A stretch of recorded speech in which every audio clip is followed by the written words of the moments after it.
Yo, yo, yo, what's going on, everybody? Recording this here on Easter Sunday. You are going to see continued fitness gains, and we'll also go over some more about equipment.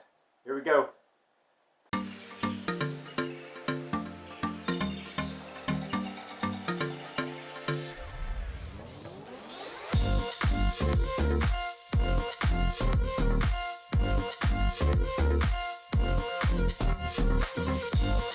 What's going on, everybody? It is the Saturday before Easter Sunday.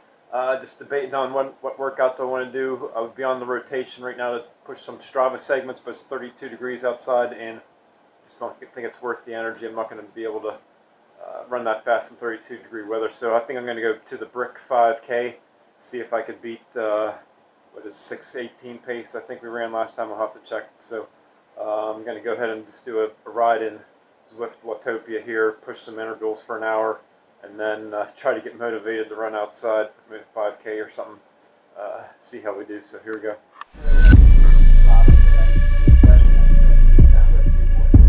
Alright, we got the bike ride out of the way. I basically endurance pace, but I did 5 times 30 seconds at 240 watts, and then I did 5 minutes at 200 watts just to get some big action. My legs are hurting pretty bad, so this is going to be interesting. We'll see if the cold weather affects my ability to keep on getting faster at each one of these brick sessions. So head on upstairs now and see how it goes. Okay, we're ready to go here. Not too bad outside, a little chilly, but we'll make it. To goal is 6:18 pace, so I do not want to go out faster than 6:18 for the first mile, especially considering we're going up. First mile and a half is all uphill, so gotta stay calm here at the beginning and then just try to push the end. Try to do an even pace or drop it, come back. So let's see what we got.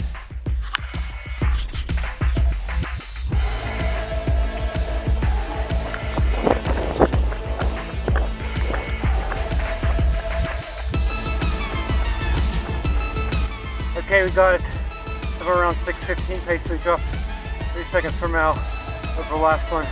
I was right on 6:17 going up against the wind. Probably a little bit too much there. I dropped clear to like 6:42 pace on the second mile, so I got to turn around. But once I got to the turnaround, I head downhill with the wind. I felt pretty good. Even got down to sub 6 pace. Then the last 0.2 miles, I started legs started getting a little tired. Lost a little bit, but overall pleased we continue to drop here and get faster. So know what I'm doing. Alright, it's Easter Sunday. I'm going to go ahead and record my Sunday workout as well here. So I'm just going to do an endurance bike ride up Alpha to Zwift on the Zwift software here. Probably just 160 watts, real easy, maybe 170. My goal here is just to actually get up, and I think I've climbed it 22 times or so right now. So I want to if you climb it 25 times, you get that extra badge. And if you do use Zwift, this is the fastest way to level up, because most of the time when you climb it, you get 1,000 XP points when you get to the top. So here we go.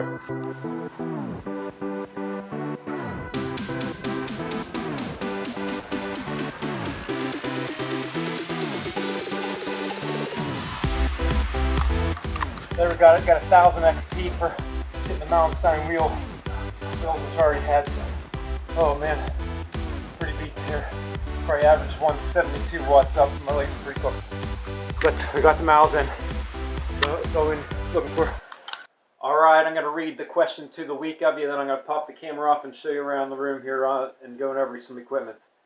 Considering all the upgrades to your triathlon bike, which upgrade made the most difference in your performance? Wheels, cockpit aero bars, bike fit, power meter, powers, etc. Also, what upgrades do you plan on making to your tri bike in the future, including brand, model, tri-bike? Which one would you buy next? Thanks. Alright, thank you for the questions.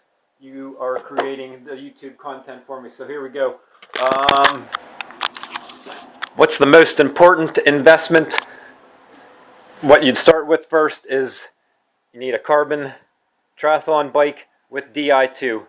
So electronic shifters, just so smooth. That's the #1 investment you got to make. Hey, the bike alone was, I don't know when I bought it, 2017, 2018, it was $12,000 at the time without all the extra components on. You do need clipless pedals. Obviously, that's a cheap one. You don't need the power meter here. Actually, power meter is probably the last thing that I would get. I haven't used the power meter since 2017, whenever I did, I think that was the last Ironman I did. So I don't even use the power meter anymore because I do 99% of my bike rides inside. All right, what do I think is next? Let's go with disc wheel.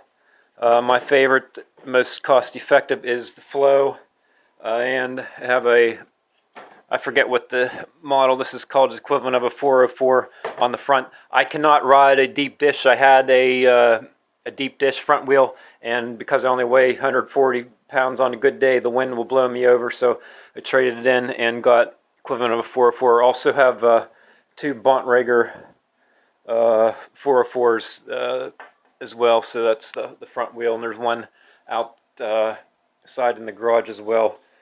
Important, pay the money, get a the highest end cassette that you could buy. You want that smooth feeling whenever you're riding the bike. You go woo, woo, woo, woo, real smooth with the shifters and the cassette. All right, what would the next bike that I would buy?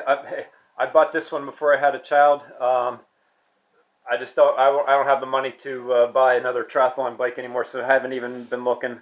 I like the Trek, although this model is the first model that came out.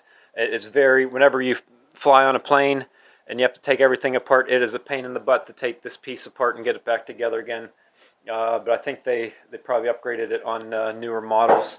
So sorry I do not have a recommendation on a new tri bike, just because I haven't been in the market of looking for one for several years now. But again, find something though with Di2 Shimano shifters, the electronic shifters.